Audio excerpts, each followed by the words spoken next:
I think innovation is a survival strategy. I mean, if this tenacity that Ravi was talking about, that exists out there. They're able to survive, they're able to adapt, and I think that's what we can learn from them and adapt into our models itself that we create. And there's so much out there, like this whole argument about the informal economy, the Indianing, and what they are contributing. They're contributing so much, despite not having enough support to do it. You'd see a sugarcane kiosk in the mother and the son, churning away and working in the hot sun, and they're contributing and they're growing, and the kiosk becomes a stall, and there's so much to learn just from watching that. I think one learning, and that's especially the last year when I've been out there much more. It means that there is, for the guy out there, there's no bottom of the pyramid.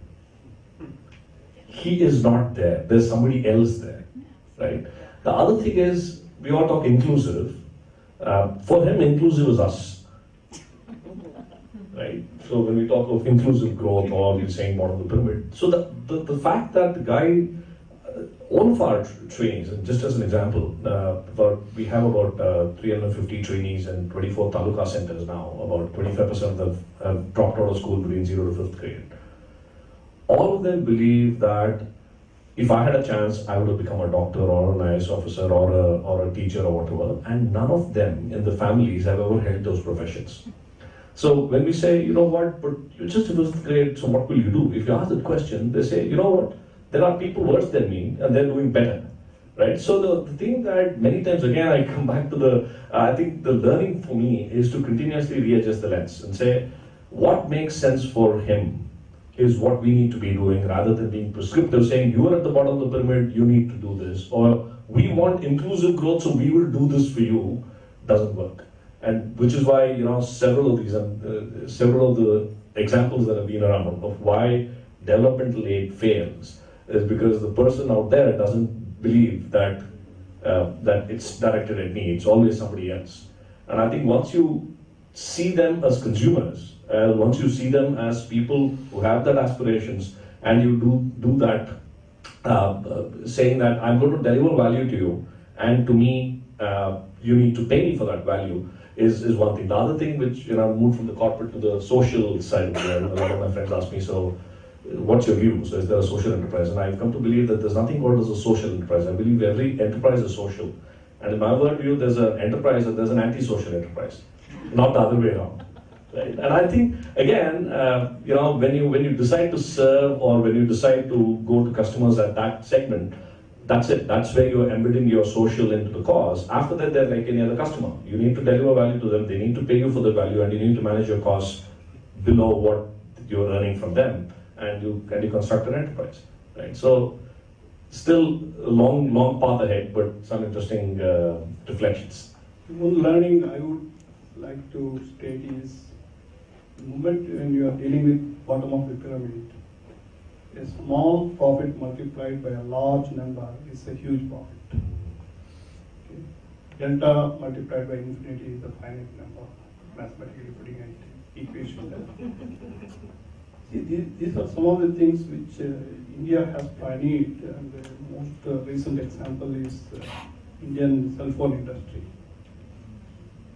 So the equipment is same. Whatever exchange we have here, whether Ericsson or Nokia is the same as what is being used in US or elsewhere in the world. The cost is same, but people can't afford here. So how do I give on ARPU, or average revenue per person? In the US, it was about $30-40 per person is the break-even thing. In India, there is no way you can reach even whatever is the thing. So what the Indian companies, started by Airtel, have done is first they fix the price what this Indian consumer can pay, then work backwards how to make this happen. Because the advantage here is the volume. So people made a lot of money, cell phone companies, by charging less, having more people use the phone, talk more time, and still make money. So this innovation of the right business models evolved because of the partnership, which otherwise it couldn't happen.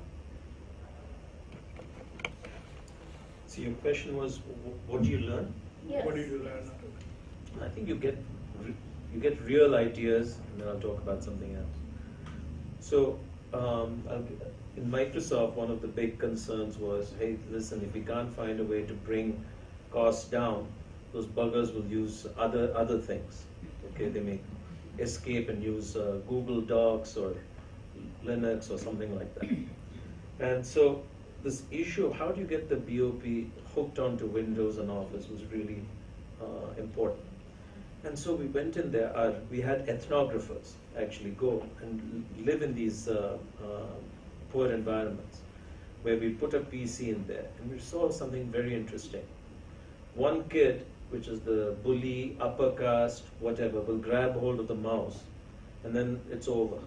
Everybody else has to passively watch that kid, and then they get bored and move on. Okay? So he said, wow, this is really interesting. And so one of our engineers came up with the idea, why don't we create the ability for many kids, each with his or her own mouse, to share that PC? And then how do we create applications that require them to do things together? And so this was a huge success. It was called multi-point, Windows multi-point, whatever. And that worked. Then somebody said, wow, the same thing exists in BPOs, because now computers are so powerful, they're really not using the full power of a single CPU. Why don't we create a single server that can run multiple thin clients? The same idea, and this was released as Windows multi-point server. So the observation from very poor, low-tech environments has actually become a mainstream global product for a company like Microsoft. Literally, you can watch the evolution, it's even got the same name, okay?